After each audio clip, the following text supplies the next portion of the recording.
Nueva ronda de negociaciones en Roma, negociaciones nucleares, Estados Unidos, Irán, en un momento en el que a priori el acuerdo no parece demasiado cercano y además hay elementos externos que complican, si es posible, más el análisis y el éxito final de este proceso negociador.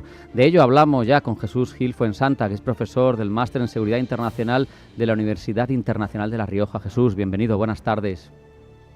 Buenas tardes. Lo último que ha dicho Jesús, Irán, es no va a haber acuerdo con Estados Unidos si se mantiene la exigencia de no enriquecer uranio. Eso es evidente que es poner una línea roja antes de empezar, antes de sentarse a negociar otra vez.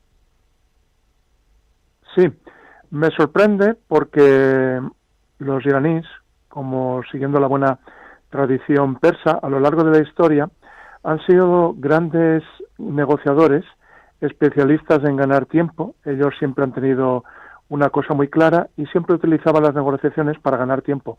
Pero me parece que poner cortapisas esta vez puede ir en contra suya, porque aparte Irán está en un momento, en esta lucha que parece haber entre el chiismo y el sunismo estos últimos años, me parece que Irán lo va perdiendo y que realmente no le interesa perder un juego que podría sacar algún tipo de rédito.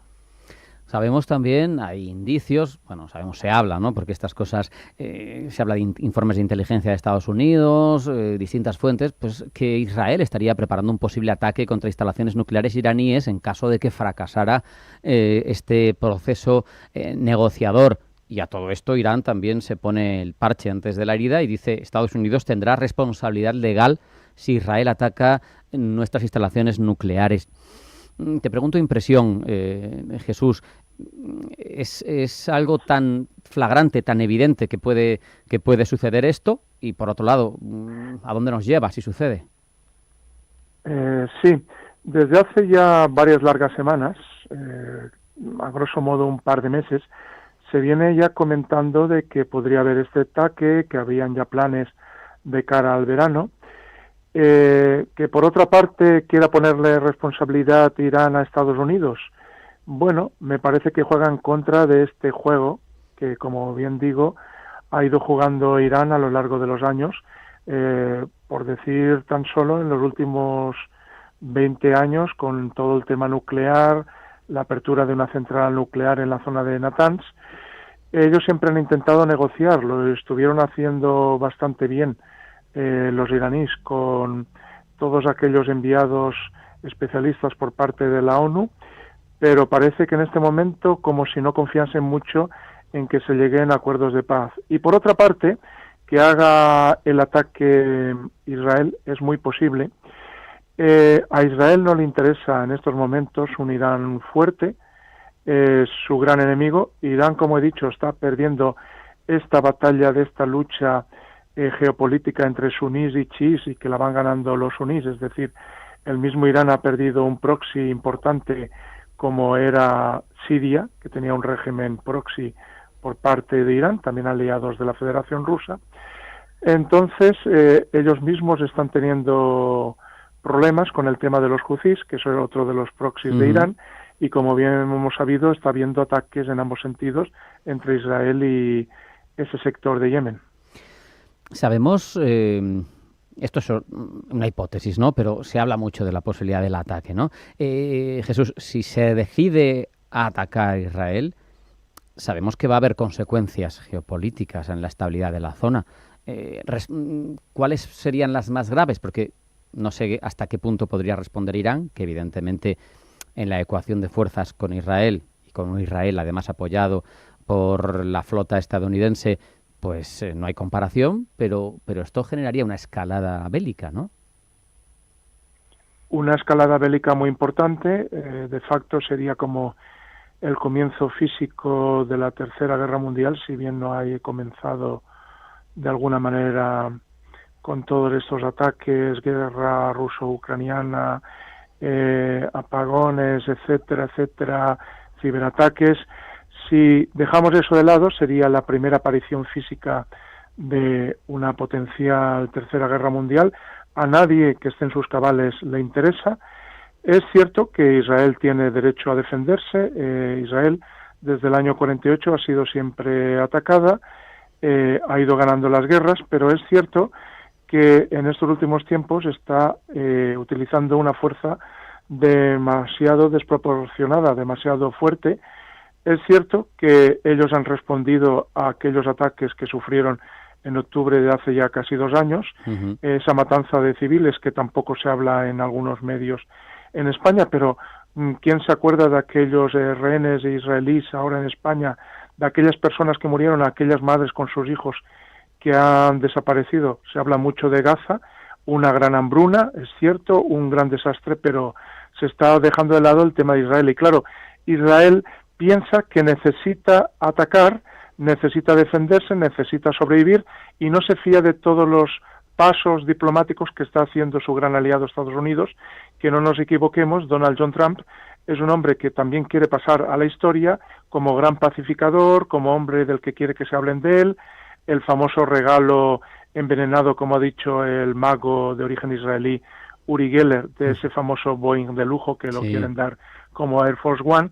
Entonces Israel no se fía, entonces Israel prefiere quizás el ataque preventivo, pero ahí los aliados estarían en una posición muy útil para frenar a Israel, pero claro, tampoco se pueden fiar de cuáles son los movimientos, si son bélicos, por la otra parte, porque estamos viendo los ataques de los houthis que han hecho contra el aeropuerto Ben Gurion en Israel, también esta muerte de estas 2 personas del personal diplomático israelí en Washington. Es decir, hay desconfianza por ambas partes y eso no es bueno de cara a frenar una escalada militar. Sabemos que hay un precedente, no es igual, relativamente parecido lo que es de la operación en concreto, porque la operación opera en junio del 81, cuando con los F-16 Israel evitó que desarrollara tecnología nuclear Irak, bombardeando una central nuclear en construcción, evitó que el régimen de Saddam Hussein desarrollara esa tecnología nuclear, pero claro, aquello estaba en construcción, no había uranio enriquecido, no estábamos en las mismas circunstancias que ahora, cuando suponemos las centrifugadoras iraníes estarán bajo tierra, aunque sabemos de la capacidad de Israel, no hay más que ver cómo desactivaron al líder de Hezbollah, a Nasrallah, que estaba 18 metros bajo tierra en un búnker reforzado, ¿no? Y les dio igual, lo consiguieron. Justo me parece un gran parangón aquella operación en el año 81 en Irak, que ha salido aquí a colación, que no solamente se frenó con los aviones, sino también con unos agentes sobre el terreno. Algunos de ellos sacrificaron su vida, como muchas veces han hecho agentes en favor de Israel. Eso es incomiable por parte del pueblo israelí, esa tendencia al sacrificio, pero claro, ellos piensan mucho en la supervivencia de su país, que tienen todo el derecho del mundo, pero claro, nos estamos olvidando que quizás un paso bélico en este momento no tendría esa poca repercusión que tuvo en el 81 el ataque contra Irak, y esta vez podría ser una escalada brutal, no frenaría ningún tipo de hostilidad, sino todo al contrario, podría ser el inicio del gran conflicto en la zona. Además, tendría, aunque sea esto quizá demasiado pragmático, pero consecuencias geoeconómicas, porque estamos en el foco de una zona donde se produce gran parte del petróleo mundial. Irán es productor de petróleo, de gas, y eso sin duda alteraría toda la distribución de estos combustibles por Hormuz, por Bab el-Mandeb, por toda esa zona, ¿no? Si eso se convierte en un escenario bélico. Así es, afectaría a la geoeconomía no solamente local, regional, sino mundial, y aparte todas esas hambrunas y sufrimiento de la población civil que se extendería a más países, y entonces sería un desastre, como digo, de grandes proporciones. Podríamos decir que sería quizás el principio físico de la Tercera Guerra Mundial, por así decirlo. Vamos a intentar ponernos, para terminar, Jesús, en algo más en positivo. Vamos a esperar que esto tenga fruto. ¿Cómo crees que tendría que ser el acuerdo nuclear de Estados Unidos con Irán para que para que fuera lo suficientemente robusto, por un lado, para evitar la proliferación nuclear de Irán y que sea capaz de montar armas nucleares, y por otro, para que desanime a Israel de realizar el ataque? ¿Qué crees que tendría que tener o que reflejar, o qué garantías tendría que llevar ese acuerdo? Pues en primer lugar, el que debería dar un paso atrás debería ser Irán. Debería comprometerse claramente que ni él ni sus proxies volverían o que atacarían a Israel de una manera física en un futuro, que se iniciaría realmente algún tipo de acuerdo pacífico entre ambos países.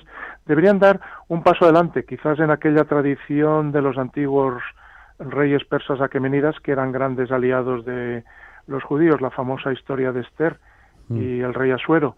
Deberían volver a esa época, quizás, y también aquellos países no chiíes sunís que apoyan, por ejemplo, a Hamás, deberían dejar de apoyarlo, darles un tirón de orejas, y quizás incluso eso acabaría incluso con el problema de Gaza, la hambruna o esa ridícula tendencia que se convierta en un resorte de lujo, porque bien sabe Netanyahu que es un hombre muy cerebral, no la mala bestia que intentan hacerlo creer.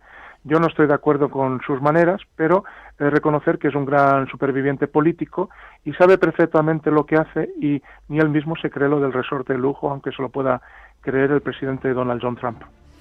Con esa reflexión, que ojalá suceda, nos vamos a quedar. Jesús Gil Fuensanta, profesor del Máster en Seguridad Internacional de UNIR. Ha sido un placer hablar contigo. Muchas gracias, un abrazo. Hasta la próxima. Otro abrazo, muchas gracias. Hasta pronto. Hasta aquí hemos llegado en esta edición de Pulso Geopolítico, en la que les hemos hablado del incremento de la tensión bélica en el noreste de Europa. Les hemos contado lo que ha sucedido en el ámbito geopolítico en esta jornada, y hemos ahondado, por un lado, en la autonomía digital que busca Europa, y por otro, en el punto en el que están las negociaciones nucleares entre Estados Unidos e Irán. No hay tiempo para más. Sean felices, pasen buena tarde y sigan acudiendo a su cita con nosotros a Pulso Geopolítico.